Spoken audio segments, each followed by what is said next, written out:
आपले खासदार आदरणीय सन्माननीय भाऊ यांनी या शाळेचं 2003 ला बीजारोपण केलं आणि खरोखर आता या शाळेचं नाव होत आहे, ही शाळा तर नावारूपाला येते आहे आणि म्हणून सर्वांना खूप आनंद होतो आहे, अभिमान वाटतो आहे. मी एक ऐकलं मित्रांनो, मी या ठिकाणी सांगू इच्छितो की आपण आपल्या विचारावर ठाम असलं पाहिजे. मी फक्त एका मिनिटात बोलणार आहे. आपण आपल्या विचारावर ठाम असलं पाहिजे. मग ते थोडं चूक का असे ना, पण जेव्हा आपण एखादा निर्णय घेतो तर घेतलेल्या निर्णयामुळे माणूस विद्यार्थी यशस्वी होत असतो. तर ते निर्णय आपण सिद्ध करून दाखवायला पाहिजे आणि तोपर्यंत आपण जिद्द, चिवट, चिकाटीपणा हा नाही सोडला पाहिजे. जोपर्यंत आपलं जे ध्येय आहे, आपलं जे स्वप्न आहे ते पूर्ण होत नाही तोपर्यंत आपण त्याचा सारखा पाठपुरावा केला पाहिजे. आणि हे सिद्ध केलं कार्तिक राठोड याने.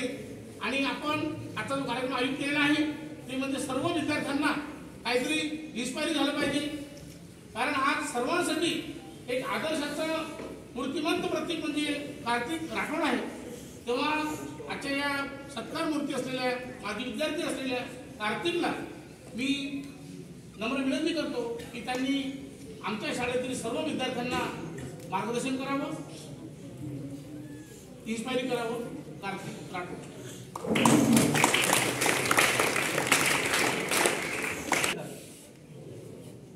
हॅलो,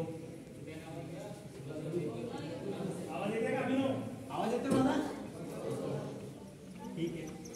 मी जास्त बोर नाही करणार तुम्हा लोकांना, 10 मिनिटं बोलणार. माझा प्रवास सांगणार की कसा आयडियामधून माझा प्रवास होता आणि मी कसा पुढे जाऊ शकलो. आणि जेवढं सरांनी बोललं आय डोंट थिंक एवढं मी डिझर्व करतो, but thank you for your kind word sir.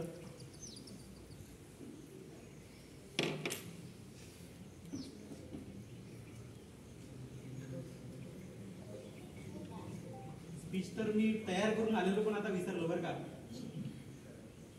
So thank you all of you for being here. आदरणीय व्यासपीठ, रिस्पेक्टेड प्रिन्सिपल सर आणि माझे सगळे शिक्षक आणि माझे लहान भावंडांनो, आज मी इथं उभं राहणं हे फक्त एक सत्कार नाही तर माझ्यासाठी खूप मोठी भावना आहे. मी ॲक्च्युली खूप भारावून गेलो आहे, मला कळत नाही काय बोलायला पाहिजे. पण आणि हे माझ्यासाठी लाईक रोजची गोष्ट नाही आहे स्पीच देणं वगैरे, तो सांभाळून घ्या बरं का. ही तीच शाळा आहे जिने मला घडवलं. इयत्ता 5वी पासून तर 10वी पर्यंत माझं इथे शिक्षण झालेलं आहे. ठीक आहे, इथे माझं शिक्षण मला म्हणायचं तर खरं शिक्षण झालेलं आहे. खरं शिक्षण म्हणायचं तर फक्त पुस्तकी ज्ञान नव्हे तर आयुष्यात कसं वागायला पाहिजे, लोकांशी कसं बोलायला पाहिजे, काय डिसिप्लिन असायला पाहिजे, की कसं वावरायला पाहिजे समाजात, हे सगळं मला या शाळेने शिकवलेलं आहे. मला थोडंफार आठवतं की जेव्हा मी पहिल्यांदा या शाळेत आलेलो तेव्हा मी खूपच जास्त साधा होतो. साधा आय मीन टू से की मी खूप शाय होतो आणि तुम्हा सर्वांसारखंच कन्फ्यूज होतो की काय करायला पाहिजे आयुष्यात. काही माहिती नव्हतं काय करायला पाहिजे, कॉन्फिडन्स नव्हता माझ्यात. थोडंफार हार्डवर्क करायचो पण एवढं नाही करायचो. इथे येऊन करायला शिकलो. पण ह्या शाळेचं योगदान एवढं आहे माझ्या पर्सनॅलिटीमध्ये चेंज करण्यात की ह्यांनी मला पूर्णपणे बदललेलं आहे. मला माझं पूर्ण ओव्हरऑल पर्सनॅलिटी डेव्हलपमेंट झालं आहे शाळेमुळं. ह्या शाळेने मला खूप जास्त पेशन्स शिकवलेलं आहे की सरांनी किती मारलं तरी आपण काही बोलू शकत नाही. दुसरं की अभ्यासाला पर्याय नाहीये, अभ्यास करायलाच लागेल. तिसरं की हार्डवर्क करायला पाहिजे. हार्डवर्क शिवाय दुसरं काही मिळणार नाही तुम्हाला आयुष्यात, म्हणजे ॲज इन सक्सेसमध्ये. तिसरं एक की स्वतःवरती विश्वास ठेवणं खूप गरजेचं आहे. तुम्हाला लोकांना खूप लोक मिळतील की जे म्हणतील तुला काही येत नाही, तुला हे करायला पाहिजे, ते करायला पाहिजे, तू हे नको करायला पाहिजे होतं. पण तुम्ही तरीही पुढे जात राहायला पाहिजे. आज जसं सरांनी मला सांगितलं की मी MTech करू शकलो IIT मुंबईमधनं, त्याआधी मी BTech करू शकलो COE पुणेमधनं. हे सगळं मी श्रेय देईल माझ्या शाळेला. कारण शाळेने मला शिकवलं की कशा पद्धतीने अभ्यास करायला पाहिजे, कसा फोकस असायला पाहिजे. आज पण मला आठवतं की मला माहिती नाही की तो सिस्टीम अजून चालतो का नाही शाळेत, पण रात्री 8 ते 10 आम्हाला खाली बसवायचे अभ्यास करायला बेडच्या खाली. नासिर सर ग्राउंड फ्लोअरला आले की जोरात जरा एक आवाज द्यायचे, आम्ही सगळे खाली येऊन बसायचो. माझी रूम 2nd फ्लोअरवरती होती त्या पहिल्या बिल्डिंगमध्ये, 10वा अ म्हणून.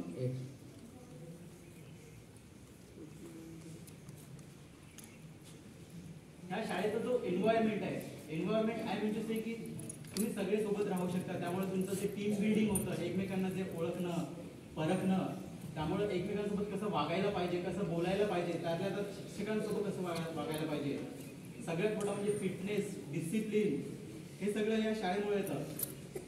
आणि ज्याच्यामुळे नाही का एक ओव्हरऑल माइंडसेट डेव्हलप होतो, ज्यामुळे माणसाला पुढे आयुष्यात पुढे जायची सवय लागते, जी मला पण लागली या शाळेत असताना.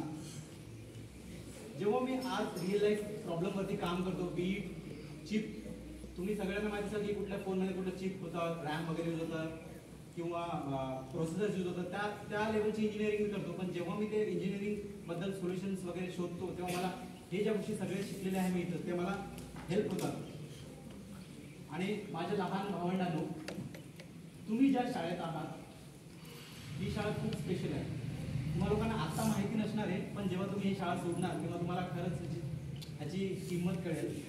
कारण तुमच्याकडे ऑलरेडी खूप मोठा स्ट्रॉंग फाउंडेशन आहे, तुमच्याकडे खूप मोठा शिक्षक वर्ग आहे, they are very very very good in their own field. तुम्ही आयुष्यात पुढे कुठेही जा, कुठल्याही फील्डमध्ये, be it medical, engineering, operations, business, research, army or any kind of defence service, तुम्हा लोकांना तुम्ही जे शिकलात ते तुम्हाला खूप पुढे घेऊन जाईल, जे मला घेऊन गेलेलं आहे. आणि दोन गोष्टी कुठल्या पण गोष्टी करण्यासाठी महत्त्वाच्या असतात आणि त्यातल्या त्यात आयुष्यात पुढे जायचं असेल तर खूप महत्त्वाचे आहेत. पहिला आहे की हार्डवर्क आणि दुसरा आहे की डिसिप्लिन. आणि तुम्हाला सगळ्यांना माहिती आहे, हार्डवर्क आणि डिसिप्लिन मध्ये आयडिया नसला कोणी मागे सोडू शकतो का? की आपण त्या गोष्टी सगळ्या शिकतो एक पाचवीपासून. असं म्हणणार नाही की तुम्हाला सगळ्यांची वाट खूप सुरळीत चालणार. मी उलटा हे बोलणार की तुमच्या लाईफमध्ये खूप जास्त चॅलेंजेस येणार, खूप जास्त डिफिकल्टीज येणार, कधी मार्क कमी येतील तर कधी खूप मन खचेल. पण एवढंच सांगायचं आहे की कधी पण गिव्हअप करू नका, कायम पुढे पुढे पुढे पुढे जात राहा. Keep learning, keep asking questions आणि सगळ्यात महत्त्वाचं जसं नासिर सर बोलले, कीप ड्रीमिंग.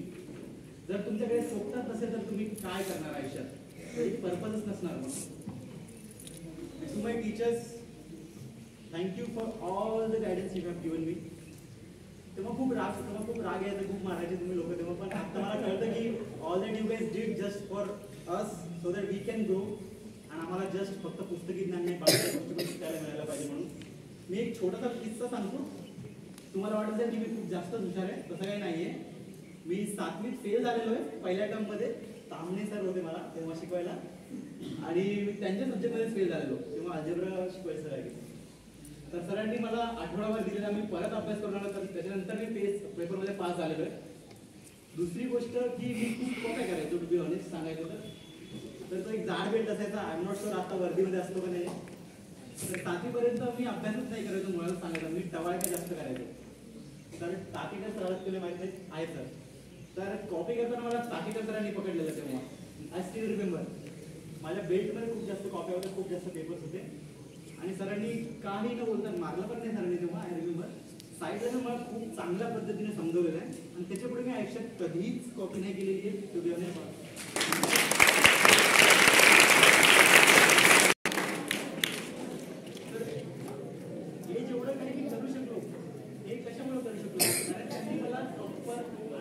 राईट डायरेक्शन मला मार्गदर्शन दिलं. तेव्हा तर डायरेक्टर सरांनी मला दुसरं काही बोललं असतं करायला, चांगली दिशा नसते दाखवली तर मी काही करू शकलो नसतो. सेम गोष्ट विथ तामणे सर ऑल्सो. आणि all of you be proud of your self, your school, तुमचे आई वडील जे तुमच्या मागे खंबीर उभे राहतात कुठल्या पण परिस्थितीमध्ये. आणि please do dream about bigger things. काय सांगावं, एक दिवस तुम्ही सुद्धा इथं उभं राहाल आणि माझ्यासारखा तुमचे ज्युनियर्स पण तुमच्यासाठी काय वाजवतील. थँक्यू आणि जय हिंद.